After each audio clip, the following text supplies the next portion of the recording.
Oi, estamos de volta para falar mais um pouquinho sobre legislação direcionada à microbiologia dos alimentos. Vou falar agora sobre os principais pontos que estão apresentados nos artigos da RDC 331 e da Instrução Normativa 60, que vão entrar em vigor a partir de 26 de dezembro de 2020.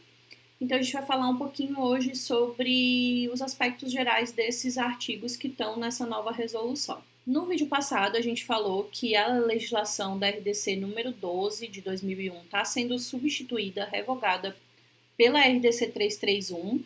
E aí eu vou falar um pouquinho sobre essa nova legislação que vai entrar em vigor a partir desse ano, dezembro desse ano, né?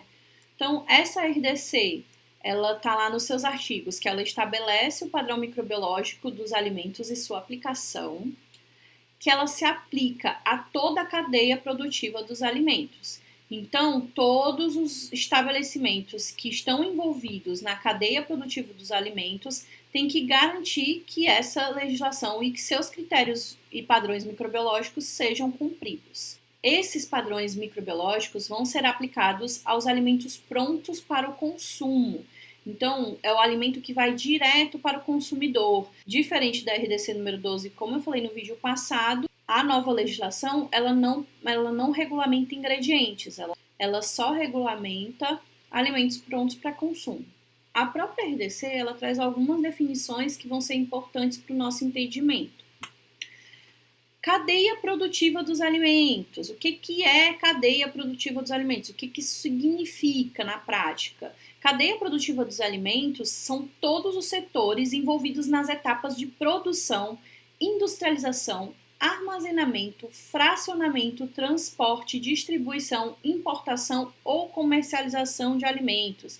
Então, se o seu estabelecimento, se a indústria, ou se o comércio, ou se o produtor, o artesão produz ou permeia qualquer uma dessas etapas, né, desde a produção, armazenamento, fracionamento, faz parte da cadeia produtiva dos alimentos e tem que obedecer aos critérios microbiológicos que estão estabelecidos na 331, na RDC 331.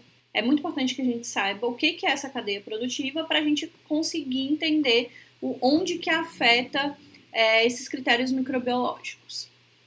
Além disso, uma outra definição que essa legislação traz é uma definição que é bem comum para quem trabalha com microbiologia dos alimentos, mas a gente trouxe aqui para relembrar, revisar, ou mesmo para quem nunca ouviu falar, aprender, que é a doença transmitida por alimento. Doença transmitida por alimento ou DTA são doenças que são causadas pela ingestão de alimento contaminado por micro-organismos patogênicos, por toxinas ou por seus metabólitos. E aí, diferente da RDC 12, que estabelecia critérios apenas em termos de micro-organismos, essa nova RDC ela também estabelece em alguns produtos parâmetros envolvendo toxinas e metabólitos, e não só micro-organismos. Mas a gente vai falar isso um pouquinho depois.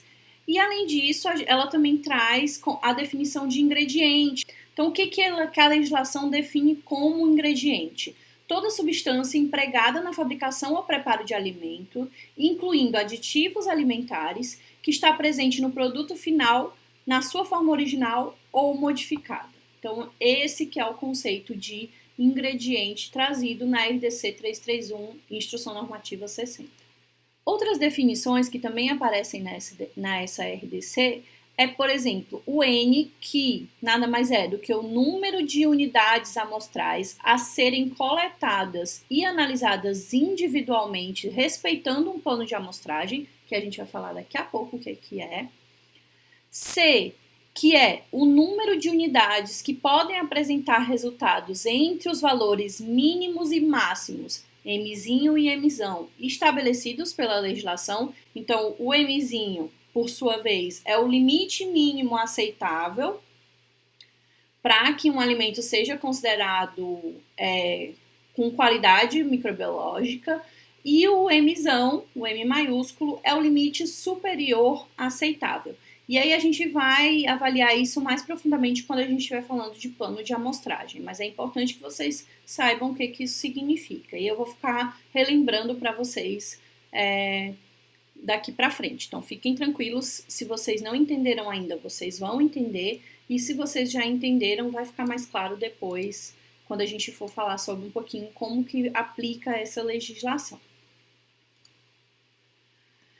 Além disso, é muito importante a gente entender também o que é amostra indicativa. Lembra que a gente já conceituou o que é amostra e o que é lote no vídeo passado, então se vocês têm dúvida em relação a isso e se vocês querem comparar os conceitos de amostra com amostra indicativa e amostra representativa, volta no vídeo passado.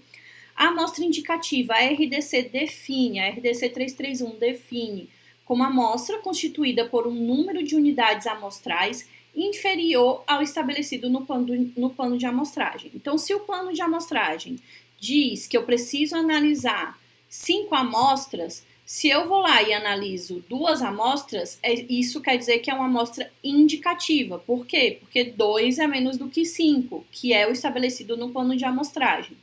Então, quando a minha amostra é constituída por um número inferior ao que está estabelecido no plano de amostragem, a gente chama isso de amostra indicativa. E a amostra representativa é a amostra constituída por um número determinado de unidades retiradas aleatoriamente de um mesmo lote, conforme estabelecido no plano de amostragem. Então, a amostra representativa, ela obedece o plano de amostragem, tá? É a amostra constituída por um número determinado de unidades que vai estar preconizado nesse plano de amostragem, que também é apresentado na RDC 331. A RDC 12 ela ainda é válida para os produtos produzidos até 25 de dezembro desse ano. Então, é importante que a gente também, se você trabalha com isso e precisa dessa informação, volta lá na RDC 12, porque é ela que tem que ser obedecida. A partir da produção dos alimentos, a partir de 26 de dezembro, como eu já falei para vocês, aí vale a RDC 331 e a Instrução Normativa 60. Outras definições importantes, número mais provável. Esse termo, número mais provável, ele é muito comum para quem já fez análise microbiológica de alimentos. Para quem nunca fez, é importante entender esse conceito, tá? O número mais provável é definido como uma unidade de medida usada para estimar o número de micro-organismos em uma amostra, quando se utiliza a técnica de tubos múltiplos e tabelas de probabilidade. Existem algumas metodologias de análise de alimentos, análise microbiológica dos alimentos, que expressam seus resultados em número mais provável. E aí por isso que é importante a gente entender o que isso significa. Além disso, a legislação também traz a definição de padrão microbiológico. O padrão microbiológico é que define a aceitabilidade de um alimento ou de um lote de alimentos, baseado tanto na ausência ou presença de micro-organismos, quando a gente está avaliando principalmente micro-organismos patógenos, ou número de micro-organismo, ou concentração das suas toxinas, ou metabólitos por unidade de massa, volume, área ou lote, tá? Então, padrão microbiológico é o que está lá estabelecido na legislação. E aí ele está baseado com as características físicas, químicas, de composição, de armazenamento, de processamento de cada uma das categorias dos alimentos. Então, quando vocês forem olhar a instrução normativa, vocês vão ver que está lá categorizado os alimentos e eles estão agrupados de acordo com as suas características. E aí, de acordo com essas características, como eles são conservados, é que vai ser determinado o padrão microbiológico exigido pela legislação em relação aquele tipo de alimento, tá? Então, o padrão microbiológico, ele define, através de critérios microbiológicos, se um determinado alimento ele é ou não seguro, ou seja, ele é aceito ou não num lote, tudo isso baseado tanto na ausência ou presença de micro-organismo, ou na concentração desses micro-organismos, ou além disso ainda na concentração de suas toxinas ou metabólitos, que podem ser indicadores de contaminação também. Os alimentos não podem conter micro-organismos patogênicos, suas toxinas ou metabólitos em quantidades que causem dano para a saúde humana. Isso está nos artigos da RDC 331 e por isso que é tão importante estabelecer os critérios microbiológicos para os alimentos, para a gente evitar que isso aconteça. Em relação aos setores envolvidos na cadeia produtiva dos alimentos, o que essa RDC traz nos seus artigos, né? que essa cadeia produtiva de alimentos é responsável por assegurar, durante todo o prazo de validade, que os alimentos cumpram com os padrões microbiológicos estabelecidos. Então, toda essa cadeia é responsável, sim, pela segurança microbiológica desses alimentos, para eles chegarem seguros no consumidor final. Então, essa é uma coisa muito positiva dessa RDC, na minha percepção. Além disso, essa cadeia produtiva ela é responsável por realizar avaliações periódicas quanto à adequação do processo para o atendimento da legislação, que vai de acordo com todas as outras exigências de boas práticas de fabricação, de garantia da qualidade. Então, essa legislação está muito mais consonante com essas outras questões que envolvem a cadeia produtiva dos alimentos do que a RDC 12 de 2001. Então, essas avaliações periódicas, elas são essenciais para a gente evitar a contaminação dos alimentos, né? Evitar que ela ocorra durante o seu processamento para que não haja presença desses micro-organismos patogênicos, suas toxinas e metabólitos nos produtos finais, né? Quando chegar no consumidor.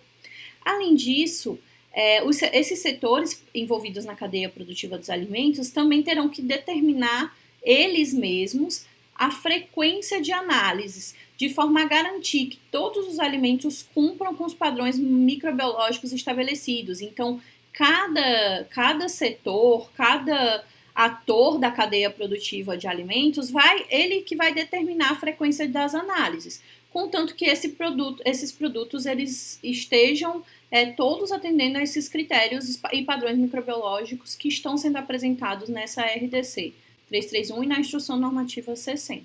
Além disso, nos artigos dessa RDC, análises microbiológicas complementares, elas são bem-vindas. Então, por exemplo, se você olhou lá nos critérios microbiológicos de um determinado produto que você quer desenvolver e vai precisar avaliar, e você acha que talvez seja importante fazer uma análise adicional, você tem toda a liberdade para fazer isso e você é totalmente apoiado. Então, você tem além dos critérios que são exigidos, você pode sim realizar análises adicionais que você ache que são necessários. Além disso, traz que a investigação de surtos de doenças transmitidas por alimentos devem se basear em dados clínicos e epidemiológicos e de acordo com o Manual Integrado da Vigilância, Prevenção e Controle de Doenças Transmitidas por Alimentos, determinados pelo Ministério da Saúde. Tá? Os artigos dessa RDC trazem informações bem interessantes, então é muito importante que vocês leiam tanto a RDC 331 quanto a Instrução Normativa 60 na íntegra, para que vocês entendam esses artigos e com a ajuda desse vídeo consigam incorporar esses conceitos. E aí no próximo vídeo a gente vai falar um pouquinho sobre o plano de amostragem. É isso, obrigada, até a próxima, até breve.